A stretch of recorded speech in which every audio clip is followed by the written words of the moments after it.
18,000 বাংলাদেশি শ্রমিকদেরকে সুখবর দিলেন মালয়েশিয়া প্রধানমন্ত্রী আনোয়ার ইব্রাহিম।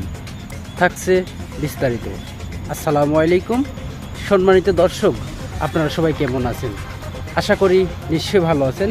আলহামদুলিল্লাহ আমিও ভালো আছি। আমি কামরুল, মালয়েশিয়া প্রাগ ডিস্ট্রিক্ট থেকে আপনাদের সঙ্গে আছি। আপনারা দেশ এবং প্রবাস থেকে যেখান থেকে এই মুহূর্তে আমার এই ভিডিও দেখছেন, সবাইকে অসংখ্য ধন্যবাদ। ওকে, আপনারা জানেন যে মালয়েশিয়া প্রধানমন্ত্রী গতকাল 4 তারিখে শুক্রবার বাংলাদেশে সফর করেছেন। যদিও সংক্ষিপ্ত সময়, আমাদের বাংলাদেশে বর্তমান যে প্রধানমন্ত্রী ডক্টর ইউনূস সাহেব, তার সঙ্গে বৈঠক করেছেন। আপনারা জানেন, আপনারা খবর তো অবশ্যই দেখেছেন। তো প্রিয় দর্শক,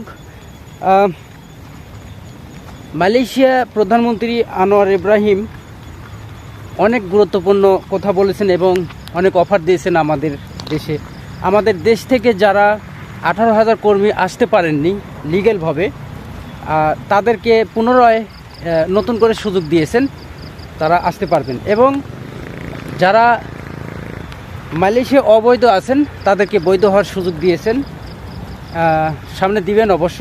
এবং যারা অবৈধ আছেন, দেশে ফিরতে চাচ্ছেন বা ফিরবেন, তাদের জন্য পুলিশের কোনো হয়রানি হবে না, পুলিশের কোনো গ্রেপ্তার ছাড়াই আপনারা দেশে ফিরতে পারবেন। প্রিয় দর্শক, মালয়েশিয়া পাম বাগান, রাবার বাগানে কলিং দিয়েছে, এটা তো অবশ্য আপনারা জানেন 2024 সাল। তো এরকম অনেক সুযোগ সুবিধা দিয়েছে আলহামদুলিল্লাহ। মালয়েশিয়া প্রধানমন্ত্রী আনোয়ার ইব্রাহিমকে আমরা অসংখ্য ধন্যবাদ জানাই। এবং পাশাপাশি আমাদের দেশের প্রধানমন্ত্রী বর্তমান যে আছেন ডক্টর ইউনূস সাহেব, তাকে অনেক অনেক অনেক ধন্যবাদ জানাই। আসলে বিগত সরকার যেমন শেখ হাসিনা আমাদের প্রবাসীদেরকে নিয়ে কিন্তু এত কাজ করে নাই। যদি এরকম কাজ করতো তাহলে প্রবাসীদের কপাল খুলে যেত এবং আমাদের বাংলাদেশে রেমিটেন্স আরও বেশি যেত। তো প্রিয় দর্শক, আপনারা জানেন যে মালয়েশিয়া বর্তমানে নতুনভাবে কলিং দিয়েছে 2024 সাল এবং যারা অবৈধ আছেন তাদেরকে বৈধ করার সুযোগ দিবেন। প্রিয় দর্শক, আপনারা দেখছেন কামরুল মালয়েশিয়া প্রবাসী ইউটিউব চ্যানেল এবং ফেসবুক পেজ। যারা আমার চ্যানেল থেকে দেখছেন সবাইকে অসংখ্য ধন্যবাদ এবং যারা আমার পেজ থেকে দেখছেন তাদেরকেও।